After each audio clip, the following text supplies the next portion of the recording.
Recording. I told you the rule, man. Anytime you get, if I see an Instagram or thing, I'm gonna reply now. You put these phones up here.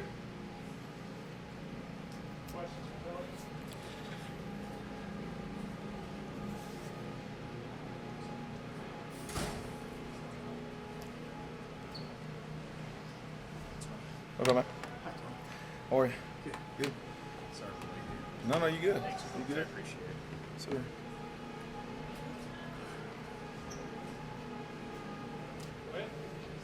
Yeah. I think when you look at just how things have gone with your front seven, like how they sort of been coming along in terms of knowing what you want them to do and being able to execute that at the highest speed. Yeah, you know what, the young men are doing everything that's asked of them. You know, I have to be better, you know, in terms of making sure that this is the stuff that we're going to run. You know, we're messing around, moving guys around, moving things schematically a little bit. So I got to be cleaner and more efficient to make sure that we get a chance to see guys really play. You know, it's hard to get an evaluation when you're changing stuff or adding stuff all the time, and then you throw a guy in a new position. So now he's learned a new position, he's learned new defense and all stuff, and then you're going out there and you're seeing him at his worst. You know, so at this point, it's a matter of just making sure that they're in the right positions and they know what to do. I scale back so those guys can go play. When did you start scaling things back? Oh, we haven't installed anything new in the last couple days, just so that way guys can really go out there and execute. You know, coaches like to think it's them and all the X's and O's and stuff, but if those young men don't line up and they don't play fast, then we don't have a chance. So. What's the pass rush look like to you right now? How much of that, and how much is that on your mind? Everything. I mean, everything's on the mind. You know, again, part of that is me making sure that they're in the right places. You know, we're moving guys around, all that kind of stuff. The second thing is making sure that those guys know what to do. Again, it continuously shows up on film. When you don't know what to do, you're moving that much slower. When you're moving that much slower, are you really showing the best version of yourself? You know, and it all comes back to coaching. So I need to make sure that I'm putting those guys in the right positions. Can you identify guys right now that look like your pass rushers?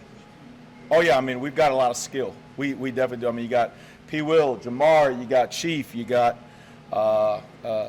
MJ. I mean you got Kai. You got a lot of guys with a lot of pass rush ability. You know, but again, it's fun to watch them when we get in those situations. But you got to get them in those situations, right? You got to get them we got to get them to stop the run and then get them in the third down. So four of those five guys are your numbers. Does that mean you're pretty pleased with the guys that were able to recruit that were in here in a short amount of time to sort of supplement what you already had? Yeah, the staff did a great job of identifying guys and getting them on campus. Corey Campbell did a hell of a job of getting those guys in the weight room and making it about us and the way we want to do things. And then, you know, you see their natural ability. So it's, again, putting it all together and making sure they're doing what we want them to do. You mentioned Prince Will first. I mean, how's that transition work? I just mentioned P. Will first because that's the last one I saw coming out the field. But they're all doing a really nice job. They're doing what's asked of them. Yep. How do the position classifications of those guys you mentioned differentiate? Like Chief, MJ, are they doing a lot of the same things as like Chris Will and Cam and Ty Wallen, or is one outside linebacker and the other like defensive back? No, they're all moving around. Again, this is about seeing what they can do.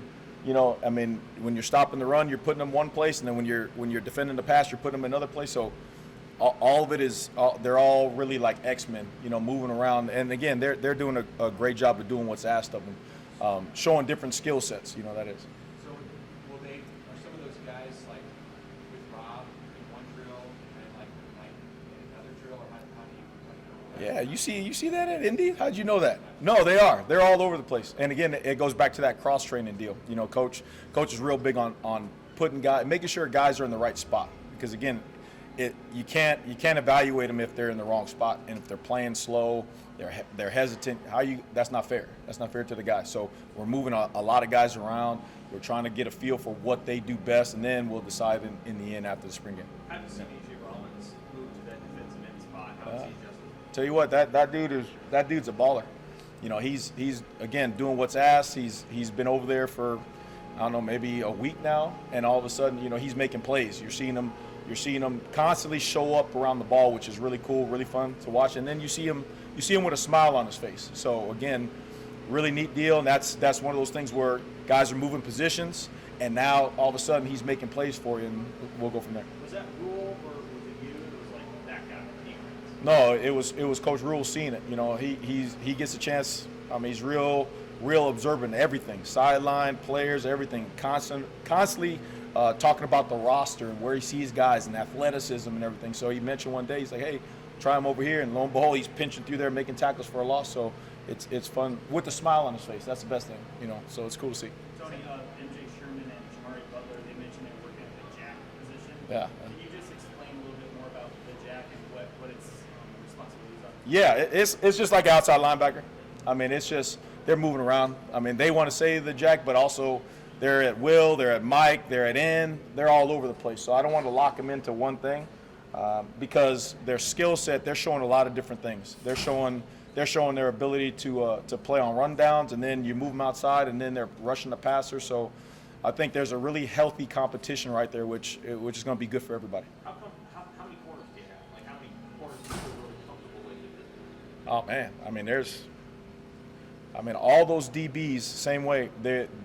We're moving guys around, so you got 3 or 4 or 5 guys that have shown that they can go out there and cover. Now, where they are each practice, you don't know. It goes by injury, it goes by where we want to see what the plan of the day is for them. But there's about 3, 4, 5 guys that are constantly moving around, making plays out there on the island. Who are those? Oh, I mean, there's Malcolm, Q. I'm trying to think here. Malcolm, Q. I mean, you got Javi, you got Tommy Hills about their ball. I mean, and then Miles can go out there and play corner. I mean, with his length and his athleticism. I mean, there's a ton of guys that can go out there. Would you say there's a lead candidate opposite of? No. This whole thing is about competition. So we're moving guys around. When you watch out there, sometimes it's Malcolm, sometimes it's Tommy, sometimes it's Javi, sometimes it's Deshaun. So I mean, it's a constant rotation out there. Yeah. Has the tendency to move guys around as much as you have this year, is that something that's normal for you in the scheme to do when you're more established? Like right now, you're obviously getting to know this personnel. Do you anticipate this to be something that you always do, is look at the players at this positions, or is it more to do with the current situation? 50-50. I mean, coming in new, you got to see what they can do, but also, everything is about concepts. The one thing being here is you're always talking about the game of football. Football intelligence, situational things like that. So you're always moving guys around, and the more they understand concepts at different positions, the more when they do go in their position, they understand what guys are doing around them. And it's really cool in terms of the awakening, being around here, being around Coach Rule and those guys to see those guys moving around, they better understand other positions. So that way you say, hey, go play this. And naturally, they may not have taken reps there, but they're executing because they understand concepts. I asked a question on Tool too, like Oh. He switched to receiver for a little bit last year. Was he back on defense full time? What do you see? Right now, he's on defense. That's Coach Rule deal. Right now, he's on defense, and if Coach Rule says he's on offense tomorrow, he's on offense tomorrow.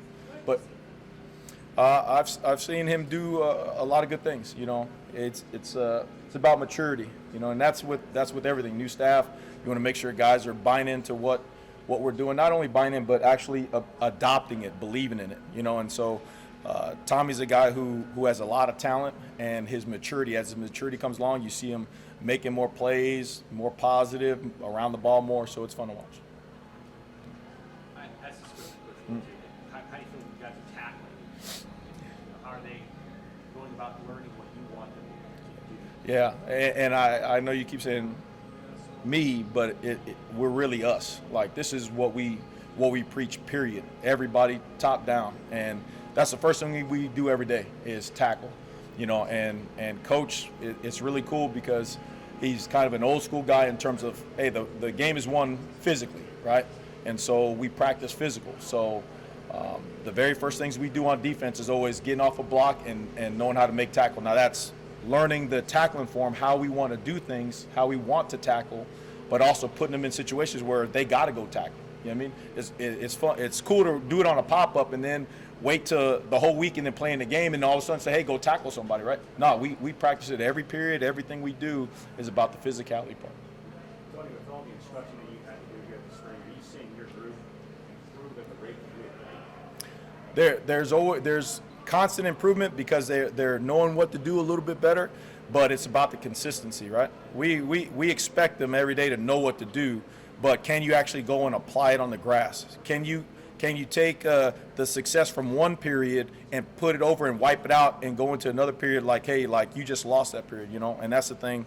Like today in terms of, you know, defense won a period, then we come back and we get our butts kicked, you know, going that back and forth. Good teams don't do that. You know, good defenses don't do that.